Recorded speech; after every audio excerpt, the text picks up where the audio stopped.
This is Saurabh, and you're listening to my favorite talk show, the PG Show with Aditya. It's time for episode number 238 on the 24th of July 2020.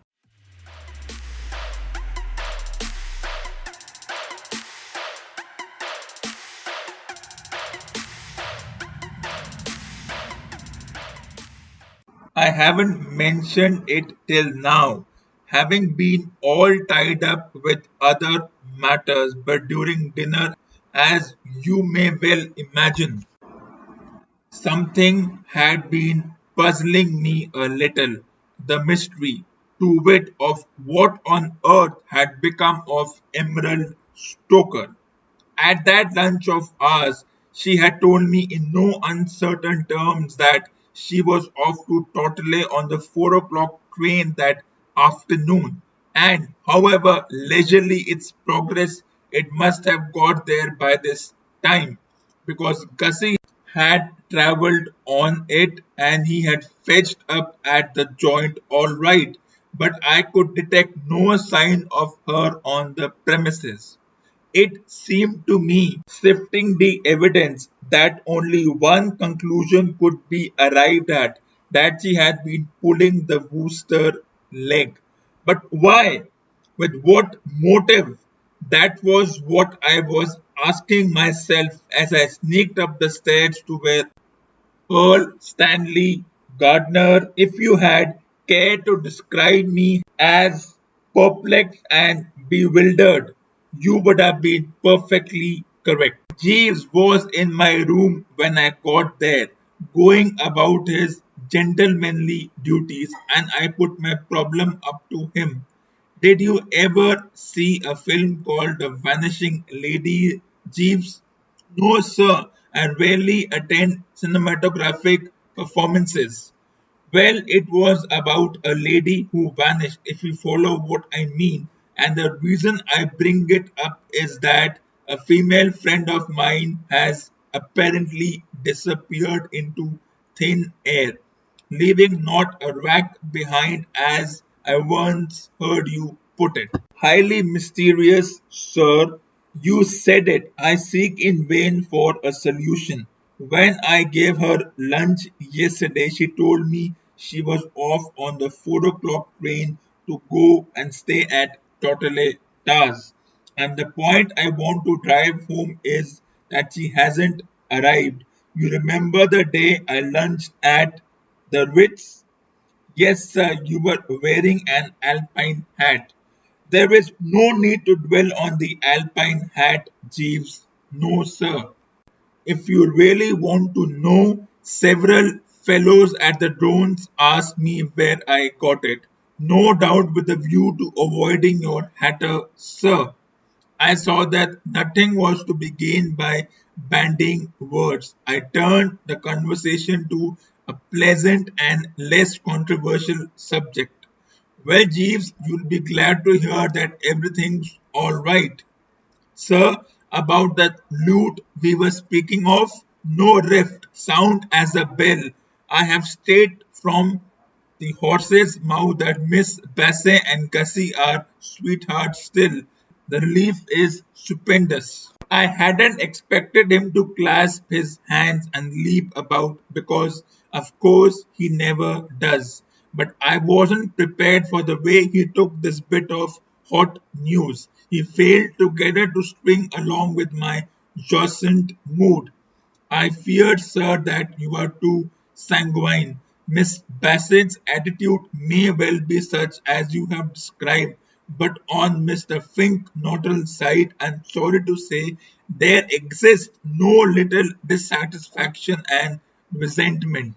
The smile which had been splitting my face faded. It's never easy to translate what Jeeves says into basic English, but I had been able to grab this one off the bat, and what I believe the French call a frisson, which went through me like a dose of salt. Sweetheart still, but he isn't.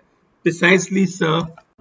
I encountered Mr. Fink Nottle in the stable yard as I was putting away the car, and he confided his troubles to me. His story occasioned gave me grave uneasiness. Another frisson passed through my frame. I had the unpleasant feeling you get sometimes that centipedes in large numbers are sauntering up and down your spinal column. I feared the worst. But what's happened? I faltered, if falters the word. I regret to inform you, sir, that Miss Bassett has insisted on Mr. Finknottle adopting a vegetarian diet. His mood is understandably disgruntled and rebellious.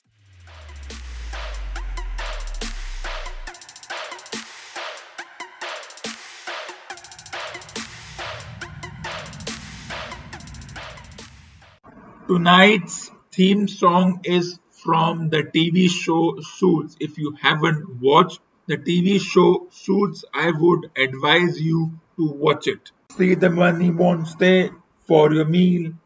Get another piece of pie for your wife. Everybody wanna know how it feel. Everybody wanna say what it's like for a baby wanna be a queen. Well, alright, we all deserve the finer things in this life. So working on a little job in the night, that's $40 an hour when I see the light. The boss said I look tired. I don't mind. He'll be working in a small box. I'll die. For me, I gotta be free all my life. I want a little cream cheese in my pie. Alright, yeah. All that time for that's the greenback boogie. Now putting on a big wig, faking hall, hanging with them big pigs, huff and toss, give me a couple ideas straight from God. I want a bean pie, order me a bean pie. I'll even eat a bean pie. I don't mind. Me and Missy so early, busy, busy making money. Alright, all step back. I'm about to dance. The greenback boogie, the greenback boogie, boogie now for me. Hey, see, it's much better when you give it away. It's called the greenback boogie. What people don't say now, I'll say it's better when you give it away. It's called the greenback boogie. Don't give it away. Now I'll say it's better when you give it away. It's called the greenback boogie. Don't give it away. I'll say, see the money wanna stay for your meal. Or say it's gonna put some in your life. Don't really wanna know how it feels. Everybody wanna see what it's like. People wanna be inside it and life. We all know there's better things in this life. You will step out for your last dance on the greenback boogie, boogie oogie oogie, greenback boogie. Come on back to paradise. Come on back to paradise. Come on back to paradise. Come on back to. It's better in the greenback boogie. Don't give it away now. Don't give it away now. I say it's better. It's the greenback boogie. Don't give it away now.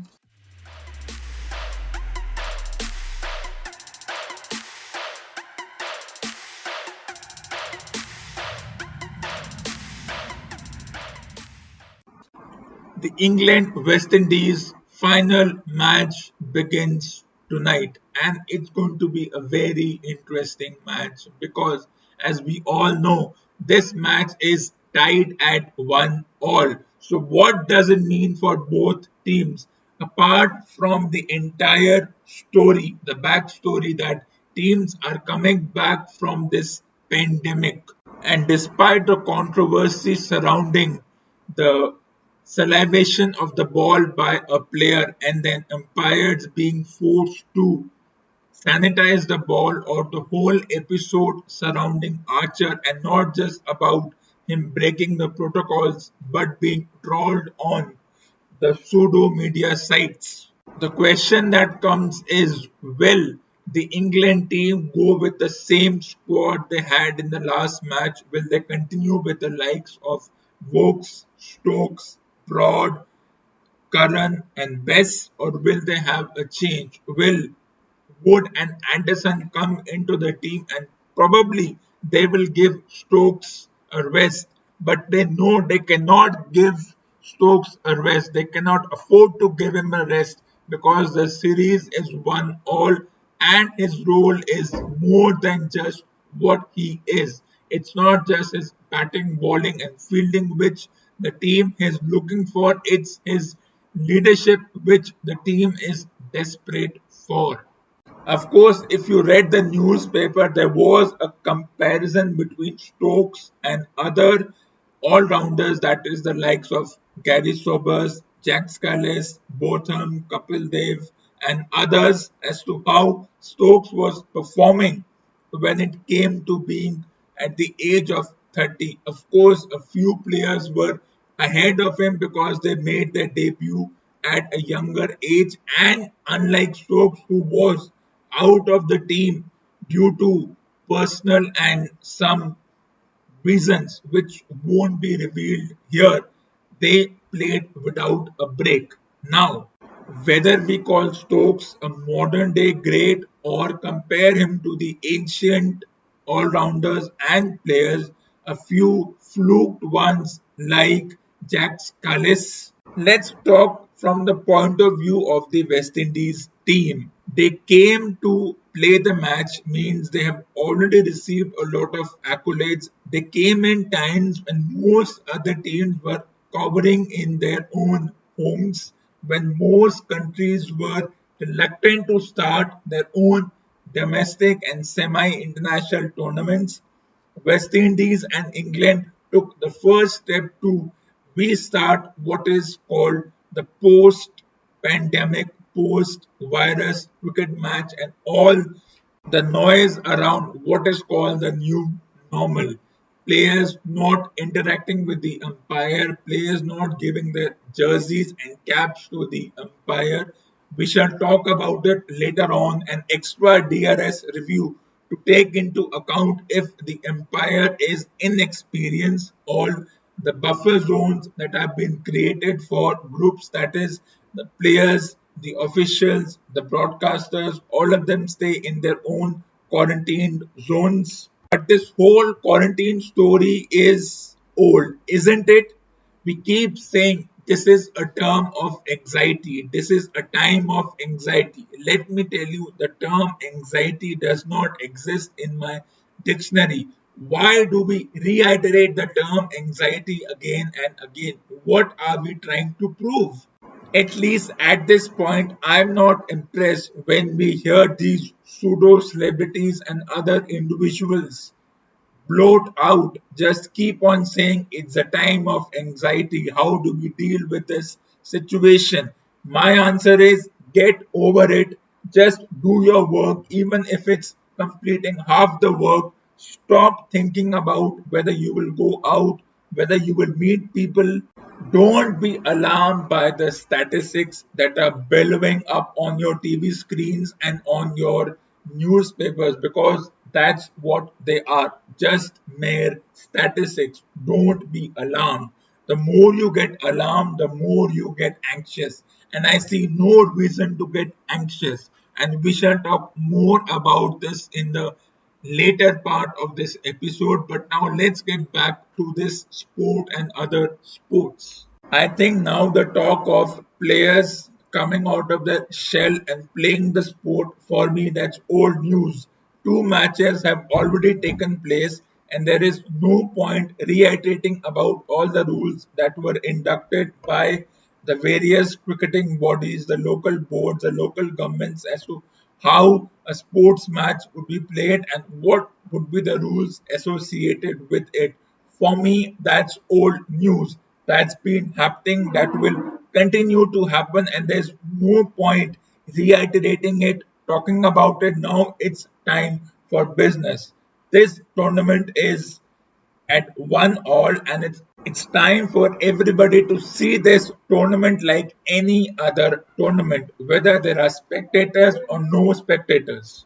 Of course, at this point, the pressure is on the West Indies team. I'm talking like a normal match. I don't now care about all the pandemic and the post-pandemic sports start because that has happened twice. There is no point going back into that discussion again. As I said, the pressure is now on the West Indies team to make sure that they don't give England any advantage, which means that if West Indies win the toss, they should bat first because unlike England, West Indies don't have a backup bowling option.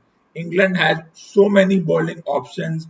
They can call players from outside the bubble if allowed. They have enough options. And since this tournament and future tournaments will be played in cramped spaces, in cramped schedules, the schedule will be cramped. Barely you saw a test match start 2 weeks ago, and now we are to the final of this tournament. For me, the only good thing emerging out of this entire conversation about post pandemic sport is that players don't have to go too far from the stadium, so that traveling time is reduced. Maybe even if this pandemic subsides and we presume that things are returning to this normal, for me, the International Cricket Council should make it mandatory that every sports stadium, at least in this sport, should have a hotel attached to the ground. Means the players' traveling time should be reduced, whether it's pandemic or post-pandemic situation. So, what special can the West Indies do right now? Only plausible option is that if you get a chance to bat first, bat first. Don't think about it too much. But that's another grey area as to how things like toss influence a match. If you've heard my previous episodes, I have scoffed at the idea of a toss. But right now, toss is the only way to decide. But let's not think about it too much if you know what I mean. And as this tournament progresses, as this particular match progresses, I will be back on Monday to talk about it more. But I have a special treat for all my special listeners. I will be doing a small stint of live commentary on Sunday. I will let you know the time, but it will be after 6 p.m. Indian Standard Time. So if you want to enjoy my commentary stint of this particular match, join me on my YouTube channel Sunday 6 p.m. Indian Standard Time.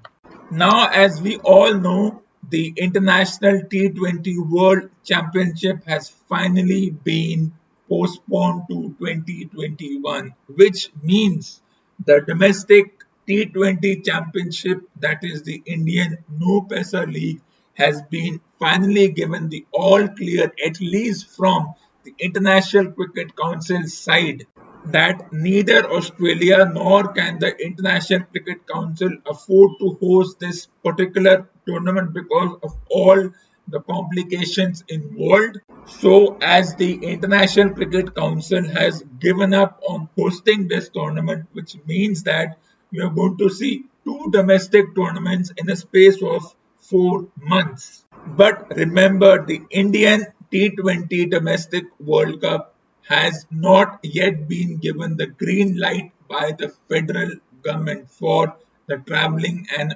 logistical purposes. Of course, they have selected Dubai as the alternate ground. But the question is, will they get enough foreign players to play? Will everybody agree? As I said, everybody is happy, the passive, the active stakeholders, the officials involved in previous tournaments, that yes, this is the correct tournament to start the Indian version of restarting the sport. This is the best tournament to start because a lot of moolah is at stake. But with the World Cup happening in 2021, this effectively means that MS Dhoni will no longer be part of the World Cup. Not because he can't play, but because age is going to play a huge role in this. Dhoni, who has been MIA for a year, for me, it's by logic, by default, by design that he is done. When will he officially resign? Because that is what we wait for in terms of a sports person. That nobody knows. Maybe he will get a boneyard type match the same way Undertaker got. It could be a probability that Dhoni's boneyard match or Firefly Funhouse match, like it was given to John Cena, could be this T20 domestic championship. Of course, the schedule for this tournament has not been announced as yet. So, yes, it's a waiting game. Don't think just because the International World Championship has been cancelled, the domestic World Championship will start automatically. No, there are a lot of complexities involved, and it has become more complex thanks to this thing called the pandemic and all the shusha around the social distancing, wearing masks, being in a bio bubble, being quarantined, and what not. Remember, the board will have to be cognizant of the fact that India is also traveling to Australia to play a closed doors tournament, just like West Indies and England have done, and they also require a 2 week quarantine. So, a lot of things have to be balanced. It won't be a straightforward scheduling. They will have to leave some gap between when this domestic championship ends and when they start the Australian series and how they can have some practice matches as well as the required quarantine period as mandated by the respective federal government in Australia.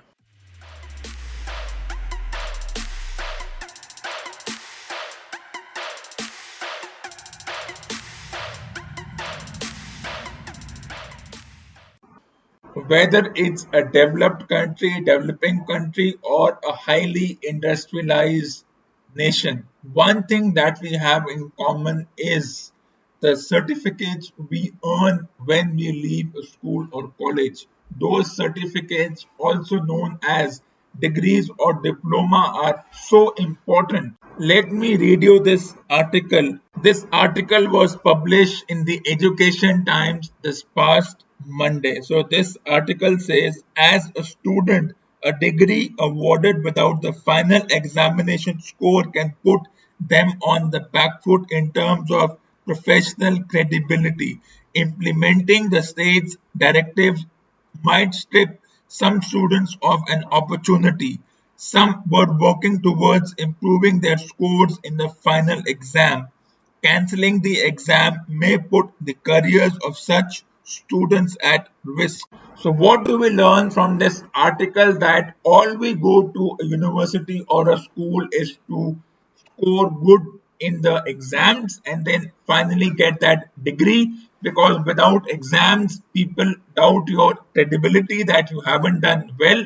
Is this what human beings have come to, that all we care about is that piece of paper with that stamp and the name of the university or the college, that all we care about is the mark sheets and that approval given by some university that yes, you have cleared from our school, you have got magna cum laude.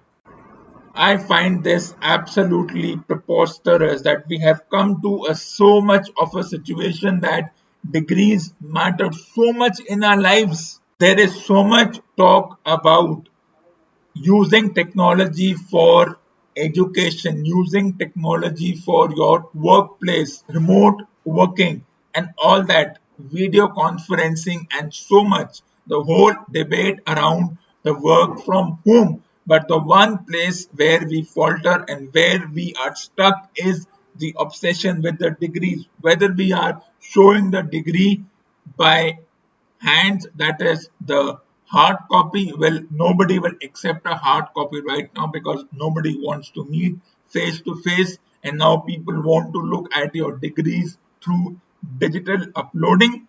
But the key word here is that when today you go for a job or you used to go for a job 50 years ago, one thing that hasn't changed despite all the changes we talk about, despite the influence of ICT or the Internet of Things, all big companies where we go and get recruited or we went for a job is that they want to see your certificates. So in that context, we haven't moved. It's like in a state of inertia.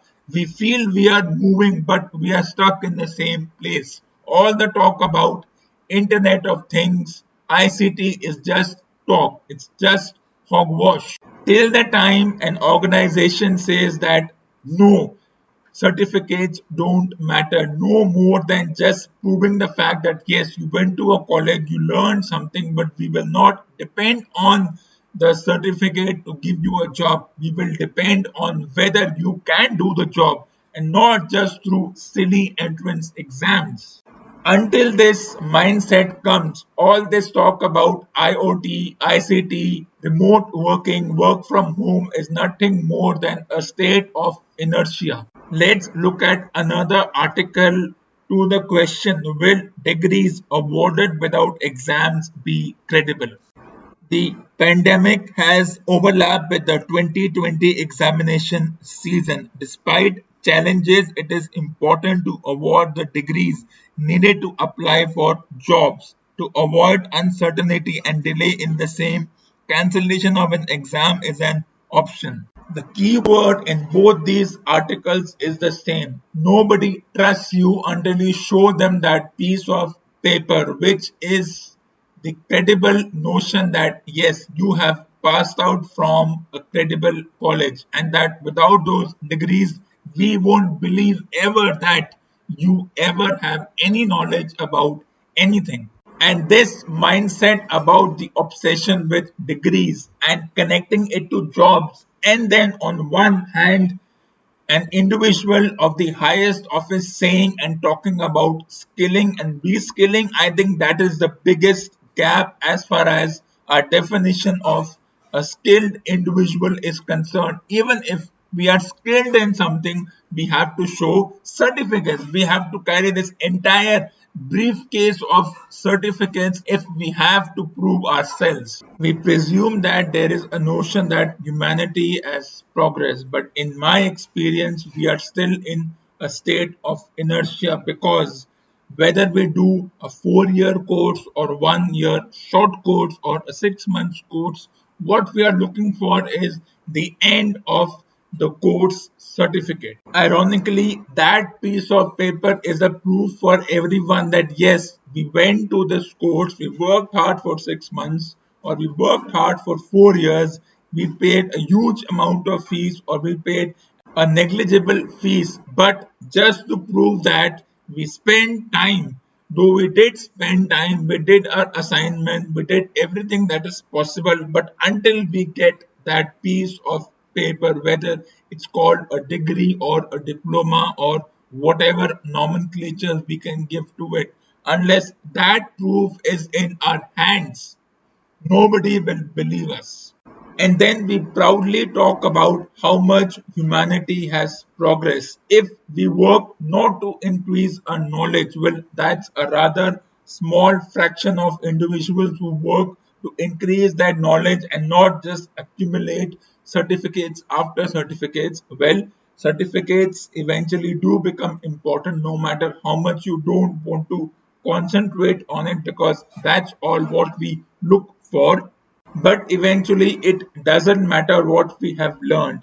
Another laughable thing is that where we get the certificate from, is the certificate credible, is the certificate valid, whether the certificate is from an institution which is over 100 years old, or whether it's from a private institution which is not recognized by most people, or whether when we paid a huge fees, did we do it for the fact that one day we will get a job, and will the place where we go for a job, will that authority, will that organization accept the certificate, will they recognize the certificate, is it there in the list of organizations to be recognized? That's all there is. It's either go to a college, get a degree, and then apply for a job. That's all we think about. And when, as individuals, all we care about are certificates from a good institution, which will eventually land us a good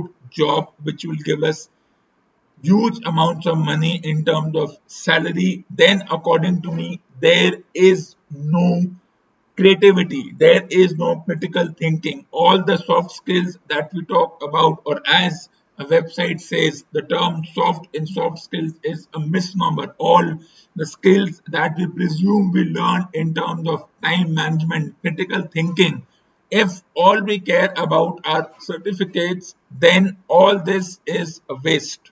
Let me give you a life lesson. You cannot be taught skills such as creativity, time management. That is something you learn on your own. That comes through time, that comes through doing constantly something again and again and putting that in your daily routine, no matter how much repetitive and monotonous it may look. Skills such as prioritizing tasks, innovative mindset, striking a balance, leading from the front, that is leadership. Nobody can teach you leadership unless you take the mantle.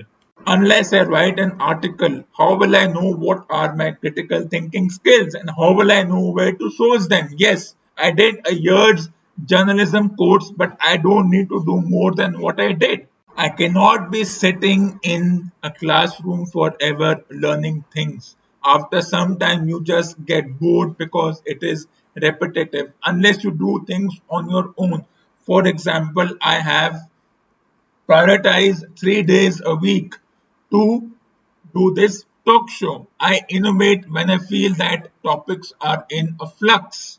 I have learned to strike a balance between my talk show and my other assignments, and I know that if I have to complete other assignments, I have to make a call at certain times to certain individuals because of what I will be doing at evening time or what role I am going to play at other times. Then I have to balance it, and I have learned it on my own. I have learned the time management skills on my own by doing one task again and again. Schools and colleges only show you the door. They cannot be hand holding you or putting the silver spoon in your mouth. Eventually, individuals learn on their own, but the obsession with certificates never goes away. For example, my writing skills have improved over the past 5 to 6 years. My critical analytic skills has been improved through my book, through this talk show, through attending panel discussion sessions where I get a chance to be an anchor and on the panel every Sunday. Nobody taught us that. We just learned on our own. Eventually, we have to learn things on our own. Yes, colleges are important, but as I said, colleges only show you the door. It's up to us to choose. Colleges may give you options, they may just give you a basic idea of what the skills are needed. We can argue about whether the syllabus in colleges and schools are not in sync with what is in real life, but that is never going to happen.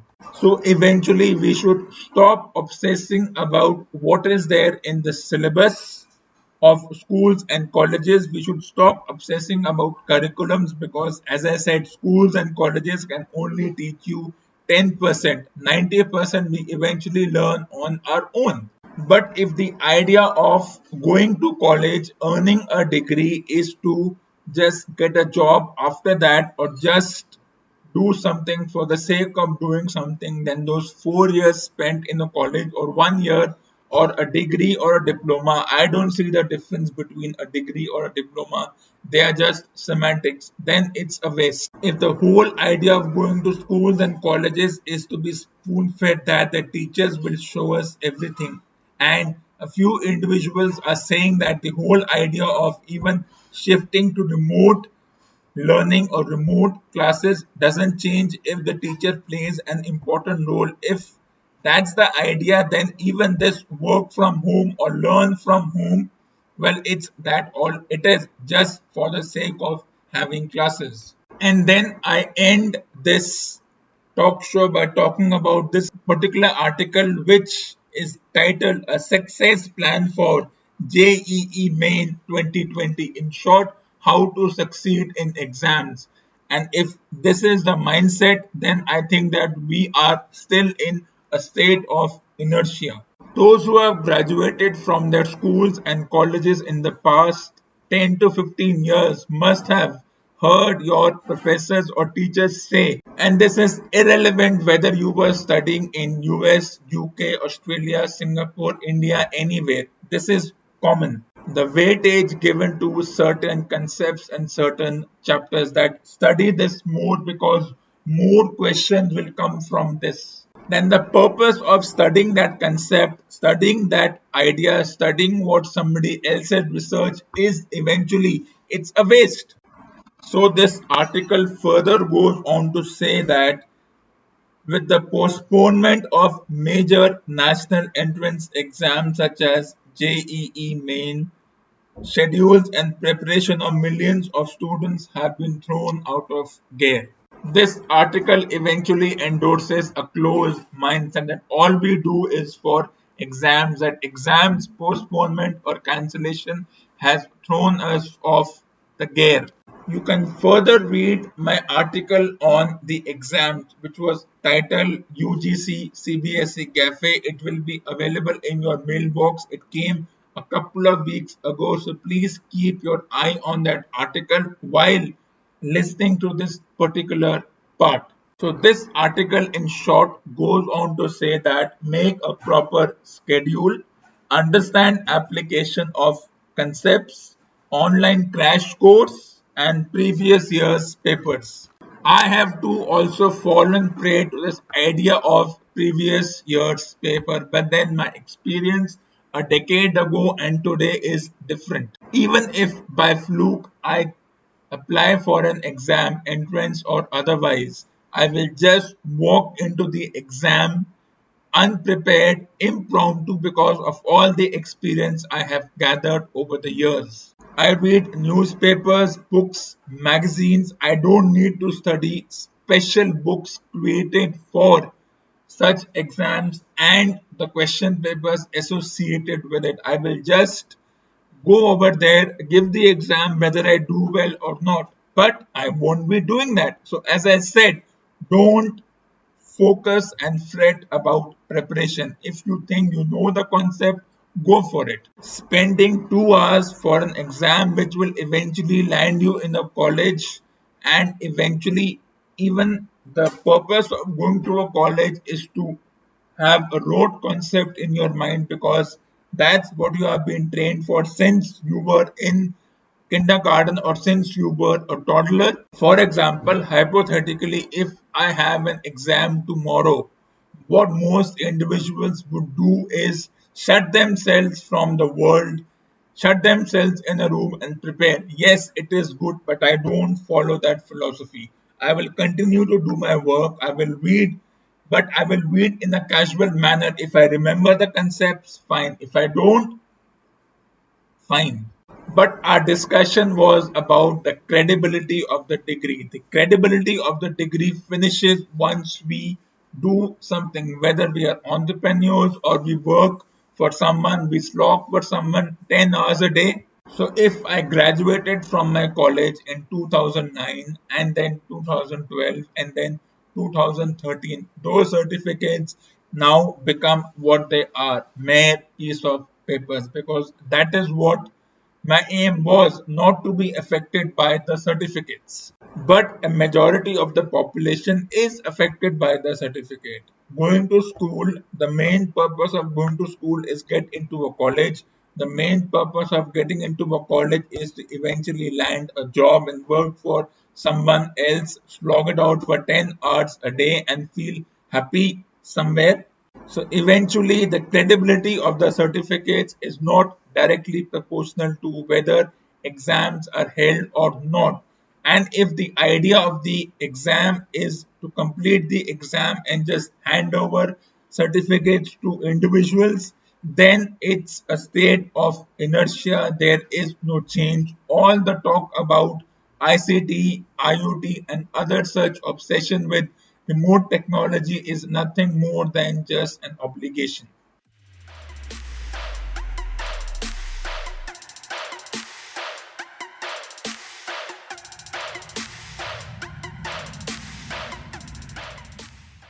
For more awesome content, tune in to the next episode of the weekly show with Aditya.